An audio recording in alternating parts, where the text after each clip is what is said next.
Good morning mga sano mga sana. Welcome to my channel again and Boholana Diary. And again, thank you so much to those people who have just subscribed my channel and also who have followed or just followed me on my Facebook page.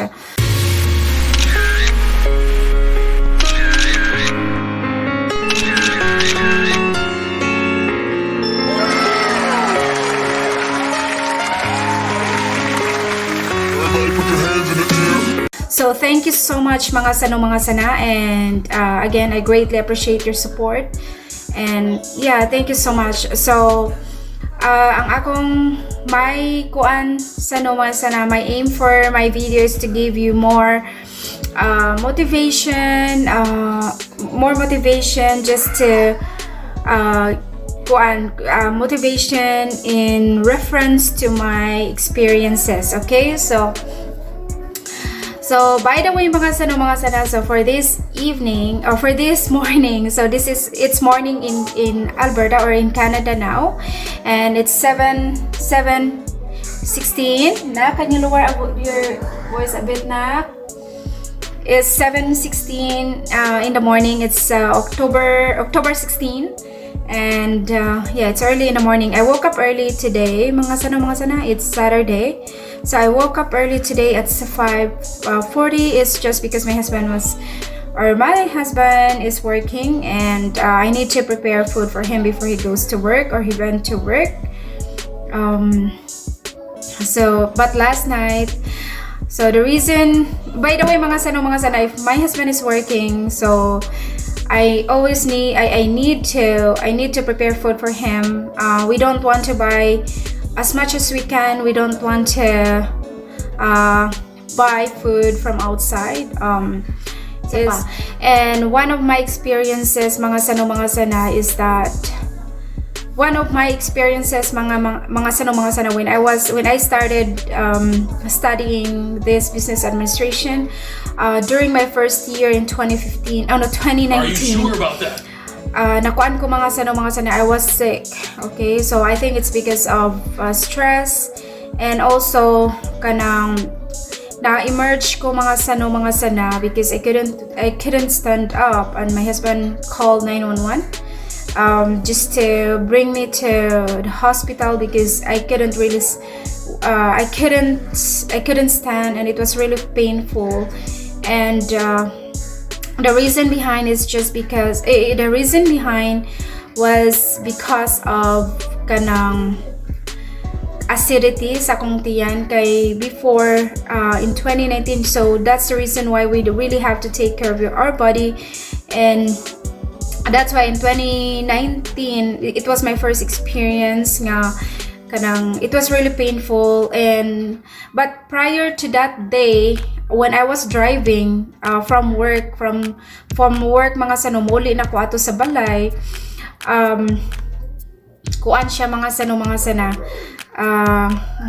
kanang nag-drive ko even it was snowing mga sano, because if I could in 2019 nga December, basta murag December mga sana, kaya wala pa man to nagsugod ang lockdown diri. So lockdown started early of 2020. That was in March because wala namin nag-adto sa school, and we were like studying online, and that's the reason why Zoom and all this Microsoft team we have been using those kanang software for our class. So nag-drive ko ato mga sano, and it was really painful. I couldn't na ako sa highway nga 100 km/h ang dagan, and it was so hard for me, and it was very uncomfortable. I was like sweating so much inside sa akong car, even it was really too cold. I was sweating, and it was so painful mga sana, and ako ra isa sa scar in kanang pauli na ko. Okay, so mo na ang it was so hard experiences, one of my hardest experiences in Canada nga.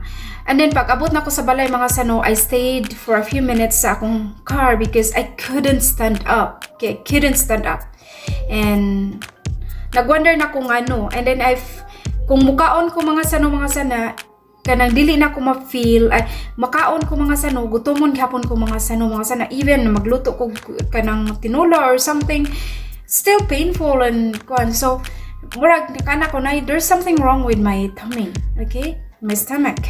So ano ni mga sano, so one night sige kog suka, and then non-stop nga kalibanga, and then kanang di ko ka stand up. My husband called I called 911, and I was brought to hospital, and it was really painful, and I can ko'y kuan ato sa hyperacidity. So taas ang akong kanang grabe akong hyperacidity mga sano, and I think also it's because of stress, because at the same time kanang nag-study ko, nag-work ko and all, and take care of the house and all. So mauto mga sana, and then mao na reason mga sana nga may mga sana nga I think it's because also nga mato gani kog school, dili na ko mag-prepare og food, and then mupalit lang ko sa outside, and it's too oily, okay, it's too oily, and kung so mautoy naka-trigger sa akong tiyan, and you really have to be careful, okay. And then nakakuan to na ko nga na ako H. pylori, okay. So kanang the doctor kay nianam ko sa doctor nga even after eating I still, that time I still felt hungry. So the doctor gave me, I took like 8 medications, I think.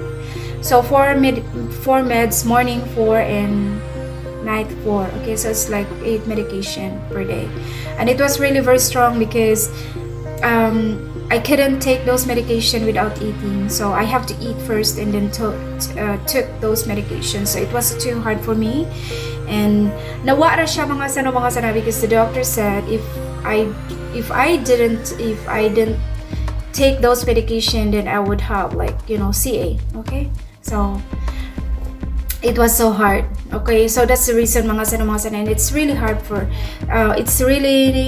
to get sick in Canada, especially if you have we have bills to pay and all, we have kids and all, so it's really hard, okay, for parents, and not only just parents but for everybody, okay, because we are working so hard for a living, okay. So mana siya mga sano, so my ear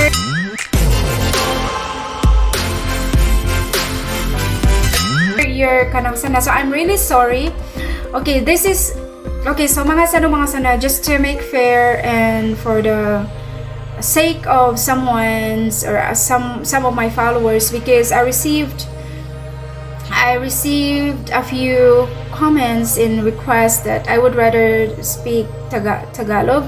But by the way mga sana, I'm really sorry because your sana is Bolanon, and I'm Bisayang dako. So pasensya na, and this video for the sake of those people who requested me to make my vlog to speak Tagalog, but it's really hard for me to tell you the truth. It's really hard for me to speak Tagalog. I can understand Tagalog, but the thing is, it's too hard for me to speak straight Tagalog. I can speak Bisaya straight. I would rather speak Bisaya, but for Tagalog who cannot understand Bisaya, then I would speak English. But mga sana, just to make just excuse myself, I can speak Tagalog, English. Kanang ikuan lang nako mga sano ba, just mix, okay, because I cannot speak Tagalog straight, and it's really very awkward. My accent is really different. Yes, so I'm really sorry, okay. So by the way mga sana, so tungod sa mga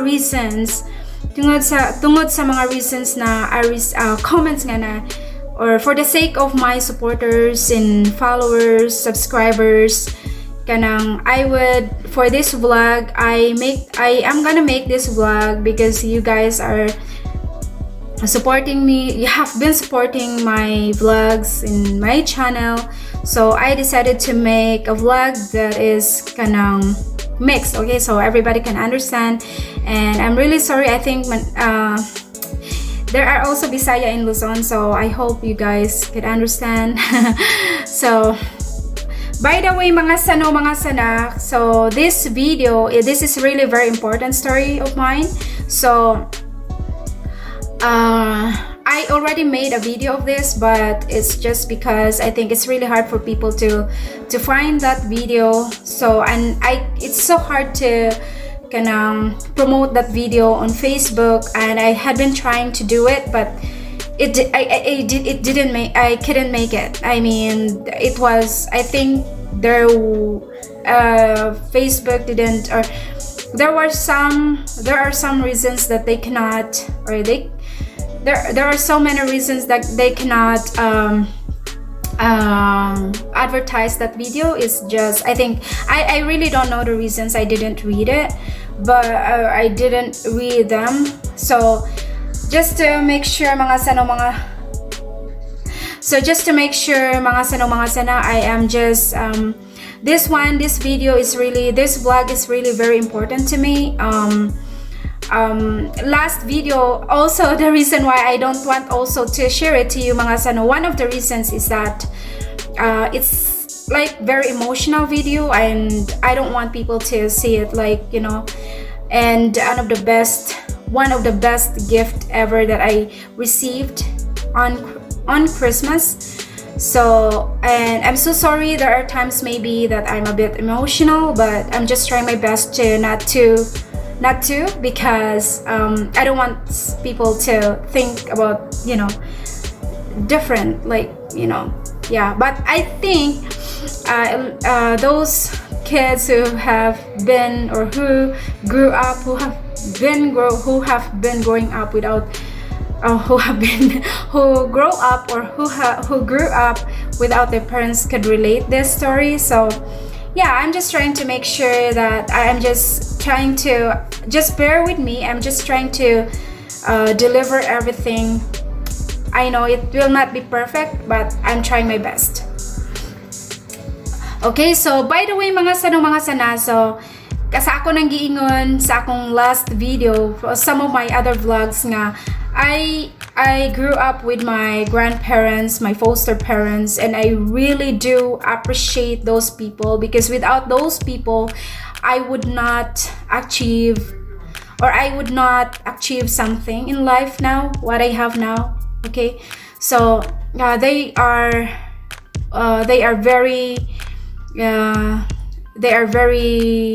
mean so much to me, and they are very important to my life. Okay, so because of them, mga sano, mga sana, so especially to my grandparents.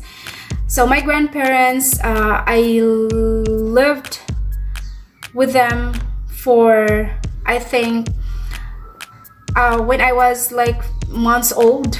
And sa ako nang gingon, I don't wanna brag someone's name, or I don't wanna mention someone's name, or, you know, because this is very sad story. I mean, for me, it's a bit of sad story, but it motivates me a lot, or it motivated me a lot kung sa akong success. Okay, so, but I'm not saying that I'm really very successful person, but yeah, but based on just normal people standard. With my grandparents,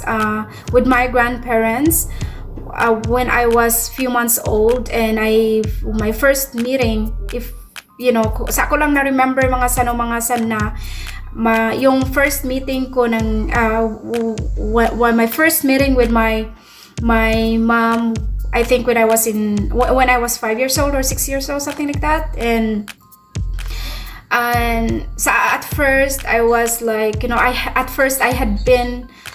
been looking or longing for someone's you know, real parents' love, but it was really different when I met her. So, but okay, so fast forward, when akong lolo namatay when I was in grade 3.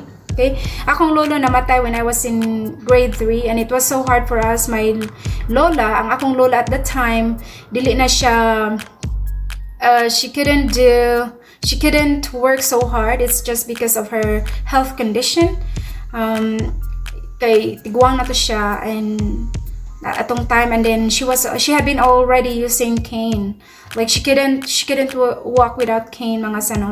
I mean, she could still walk, but it's not really, it's hard for her, and kanang na possibility nga ma-falls siya kung mo lakaw siya without the cane. Okay, so mao to mga sana na guan siya. So when I was in grade 3, when my lolo when my lolo died, kanang it was so hard life for us. We were like 3 people or 3 grandkids who were raised by our grandparents, and it was really hard. And when my lolo died, it's because of diabetic. Kanang we learned to do everything. Like we learned to look for money at our young age, and sa ako ang side, it was really hard, and we were just like trying. We at our age, we were trying our best to just survive. Okay, because our parents really didn't. Our parents really didn't give something or help us. Like it's really true. So ako ang side, I'm just speaking on my kanang sa akong experience. Okay, so not even like sa pagkabata na ko, I didn't have anything. Like I didn't have new clothes. I hardly receive something. Like I mean, sa akong inahan, I didn't even receive anything. Okay, anything when I was kanang even na namatay na akong lolo, no. Okay, no, nothing. Walay kanang I didn't experience nga kanang o kung sa akong experience sa akong anak mga sana karon. Okay, so that's also one of the reasons why kanang na-motivate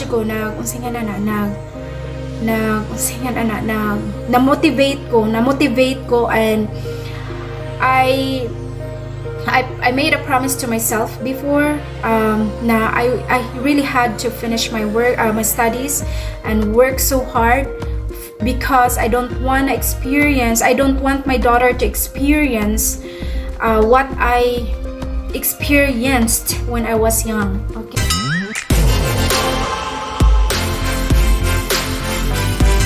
Okay. So, mga sana. So it was really hard because sa ako nang giingon mga sana. So I experienced a lot, physically, mentally, and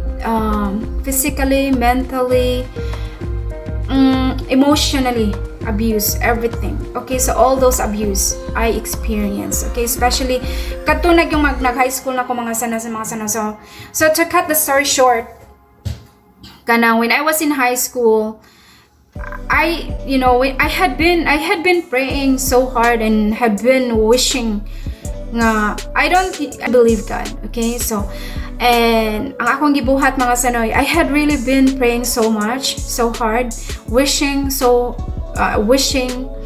nga one day I would meet my sa tinuod na ko nga papa. So kanang ma-meet na ko ang tinuod na ko nga papa. Okay, so I had been praying a lot, and I asked God nga if kung makita na nako kong real dad, then I would not ask anything from God. Okay, because I work hard, and I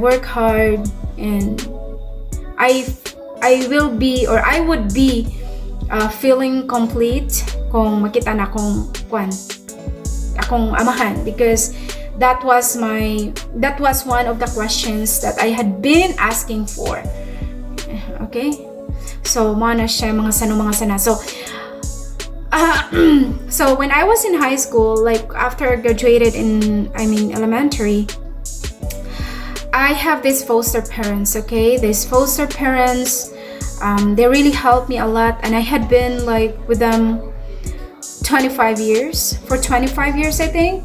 25 or maybe 23, 20, yes, 23 years, 24 years. So I had been with them. Okay, so kanang they helped me a lot. They sent me to school, and they helped me a lot when I was in the university, and I'm so grateful for them. I'm so grateful because kanang I'm so grateful kay maski sa ako ang gi-think nga wala sa akong gi-think sa una when I was in elementary nga wala na itaw nga kanang murag kuan ba nga naabi tay inana nga kanang heart nga they're willing to help you and all. So I really work hard and I was with them. So kanang my foster mom, she's my aunt also, and my foster dad is my apuhan, like grandpa also, kasi my father's side. Okay,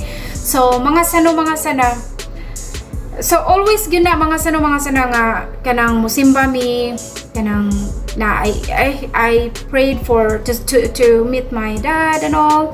So mao na siya mga sana. So when I was in third year high school, I really didn't expect mga sana. When I was in third year high school, na-meet na ako ang, so the story is like this, kanang tungod sa sige na ko pray na ko mga sana nga to meet my dad and all, and kanang sumao na mga sana. So when I was in high school na nagkuan ko ato mga sana, so kanang unsa ni nanguan mi ato mga sana kay akong trabaho when I was in high school mga sano kay to help the farm, mag-harvest mi, magtano, magnguha og kuhol mga sano, unsa pa magpakaon sa mga nagtanom, magbahin sa kanang unsay nga nana, magbahin og kanang humay after sa akong school, after sa akong class.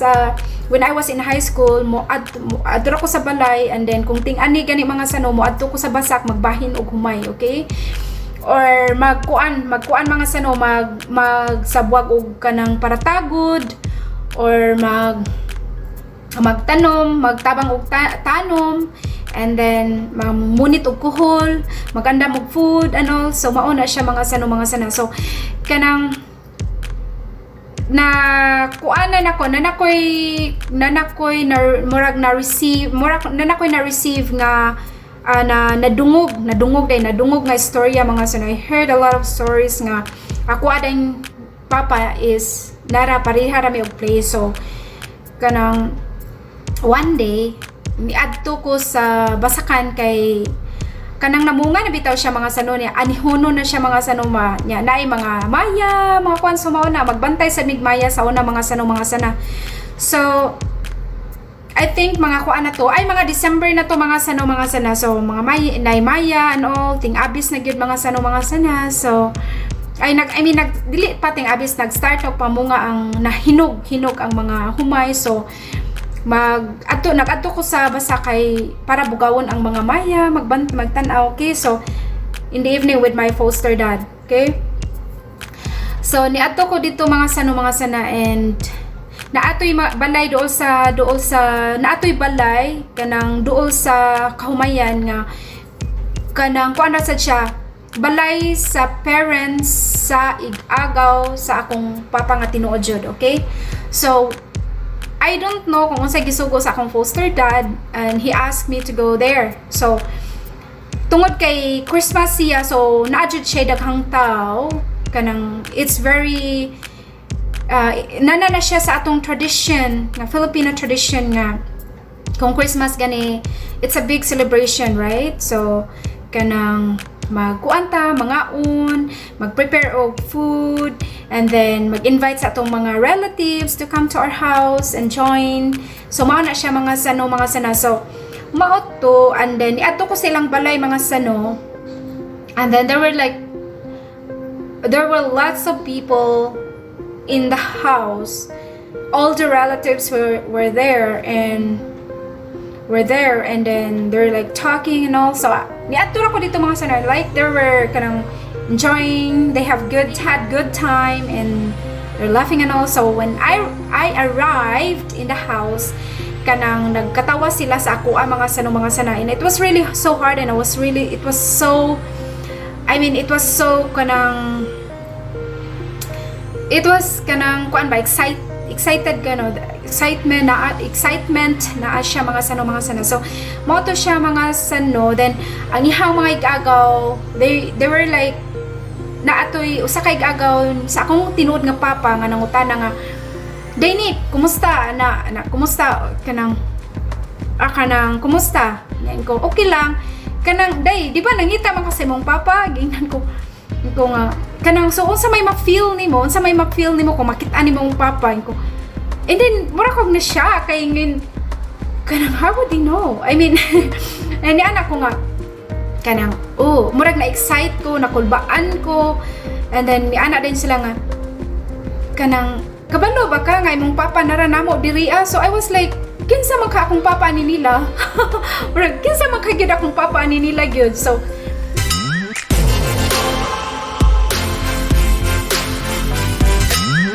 kanang nya mao to ko, mao ba? So ni anak ako, mao ba? Ko. And then yan sa tan-awan na mo diri, nara na mo diri. So ang ako po siging gitanaw, is siya jud, ang akong tinuod nga papa na siya jud akong gitanaw first niya nangatawa ra sila. So nangatawa ra sila niya ko nga, so kinsa man nangutan ako, so kinsa man jud niya. Pero na siya, sige kanang ugma na daw. So ugma na kanang makabalo ra ka ana. So wala ra to. So tungod na-excite na ko mga sano ni uli ko sa balay. And then excite na ko mga sana. Okay, so sa balay sa akong foster parents kay na naman ko nagpuyo sa ilaha ato. And then kanang nalipay ko nga, excited ko nga mahibaw-an ako. So the next day morning na ana, murag ko ana to siya mga sana kanang murag 24. It's 24, December 24. Okay, so December 24, early in the morning, napamantoy kanang murag napatoy gagaw sa akong papa nagpuyo sa duol rapod nga balay ba, usa ra mi ka compound niya. Ako sad kanang nagpuyo kay while they're building their house. Okay, so na sila kapuyo dito, and then early in the morning I was like working inside the house. I was cleaning and all, preparing breakfast and all. So niadto ang ako ang uncle. So igaga first degree sa akong papa. So pagkahuman ana niya na siya nga, ni kanang day kuan man day kana ako pagumangkon man day kana ako. So I was really thrilled, and I was really very excited, and kanang I was so happy, and kanang I was so happy, really deep inside I was really happy. And murag feel ako ba murag kanang di ko kasabot sa akong feeling. Okay, so kay I had been praying mga sana to meet and to know my dad, who's my dad really is, or kanang murag nana akong kuan ba ko ang feeling. Okay, so mo to siya mga sana. So and then but prior to that, katong na-receive na ko ang mga stories and all, prior sa mga chismis, prior ana nga nahibaw-an akong papa, nanay mga chismis ato mga sanobat. So I confirmed with my kay ang atong time na diha naman nagpuyo ang akong tinuod nga inahan, kanan nana nagpuyo diha sa area. So nana siya family kanang, even when I was young, nana siya kanang, she had her own, or she already has her family. Okay, nana siya mga kids and all. So nato ko sa ilang balay, and kanang nasuko siya nako. So she was so mad, she was shouting, yelling at me, and suko siya kay nako. And then all her kanang, not all but a few of her sister, a few of her kanang sisters and families, they're all like upset and so mad at me, and they were yelling, shouting at me. And I was like, so bad experience. Okay, I was like, kanang anong akong question is, why you guys are not happy kung unsay akong naibawan now. So ni ana akong inahan jud ningon nga, they kanang anong ana iha sa Bisaya pa, kanang dili sila also may accept na sila nimo karon kay butan naman ka na naman kay buot na kay buot dako na imong bukog nya ba kanang binukid na sana bukog nya kanang unsa tingingan niya kanang kung na abnormal pa ka ang kunon ka kanila gingnan ko niya siya nga ay kanang unsa to naa siya bad nga istorya na kung I wish nga niya na siya nga unta no ako na lang kang gipatay mo or ginana ba mga sano. So I was like really shocked and dili na nako makalimtan mga sano. So I'm really sorry, don't judge me because it's my experience and I was hurt, so much hurt. Okay? So mao na mga sano I was like it was so hard for me. And so back to my story. So on December 24th, so mao na to no ni adto akong uncle and I gingnan ako akong mom and my foster parents about the story and all. They're really happy. And kay that was my that was one of my wishes na aside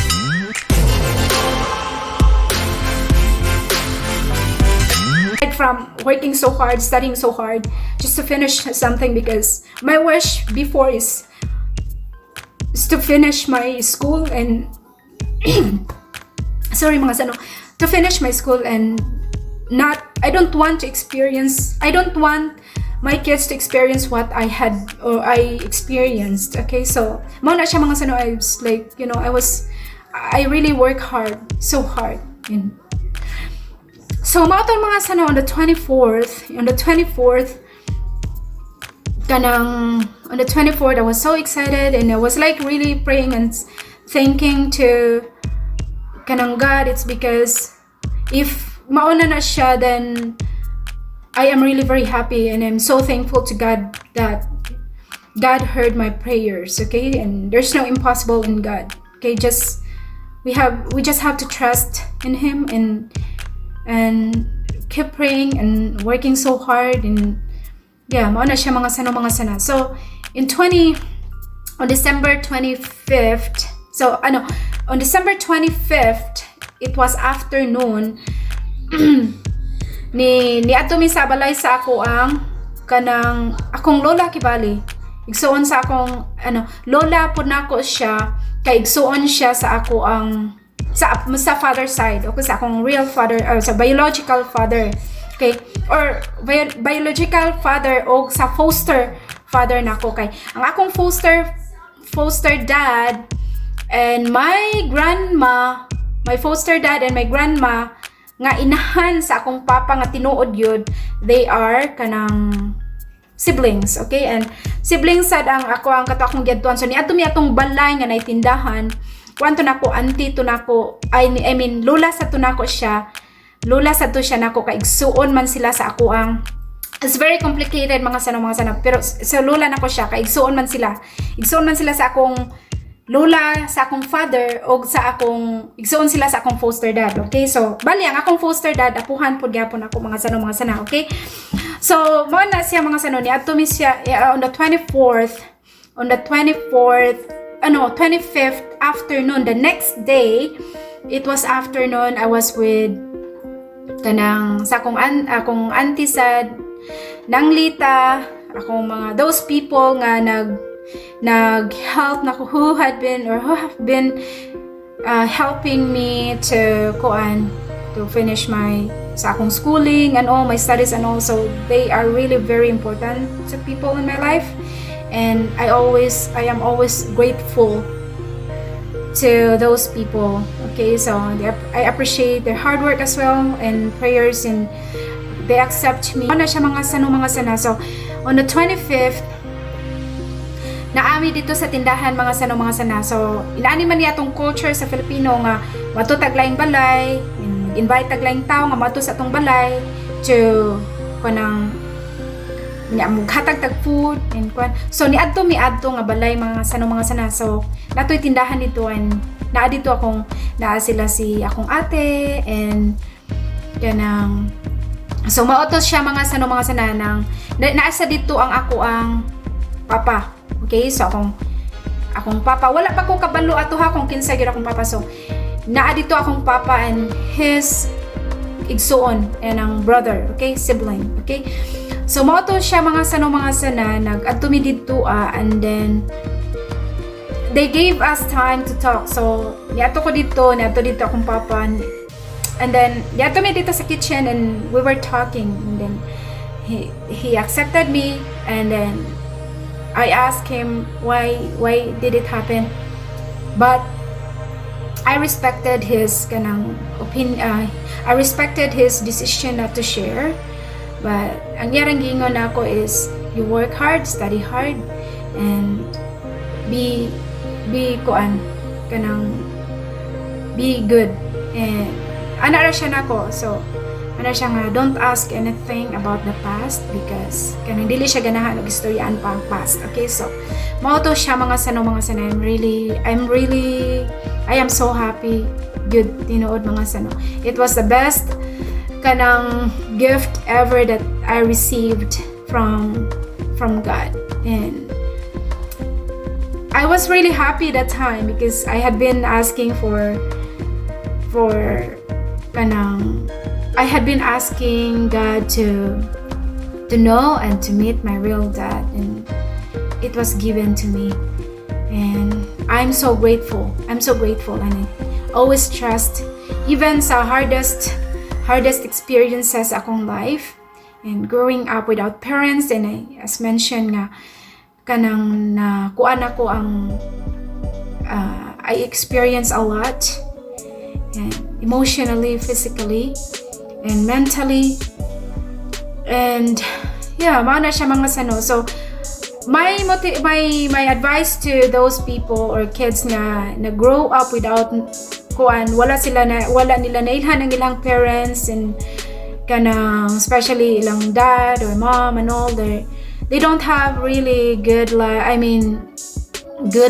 and na experience nila, they did not experience what should most kids kanang have to experience, enjoy. And ang akong i-pray is akong isulti ninyo is you really have to pray and you work hard kanang dili na to siya ikuan ang atong life nga kuan na ba nga na siya not in so good situation na, pero dili na to siya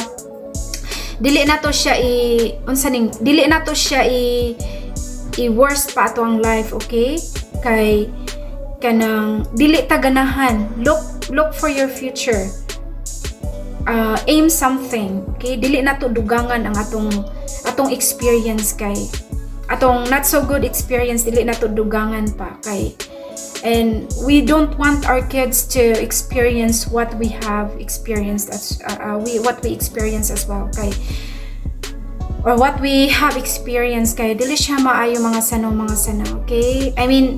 Dili maayo, but kanang dili lang sa ako lang as a parent, as a mom, I don't want it to happen to my kids because I want my kids to have a good life and good future, hopefully, and I want them to also to kanang study nga walay lisod-lisod. So inana na mga sana, please don't forget to again, thank you so much. And if you have any questions, maybe there are other stories, or not other stories, there are some stories nga wala pa nako na deliver na ninyo mga sano, and wala pa nako na share, nakalimtan ako. So no worries, I will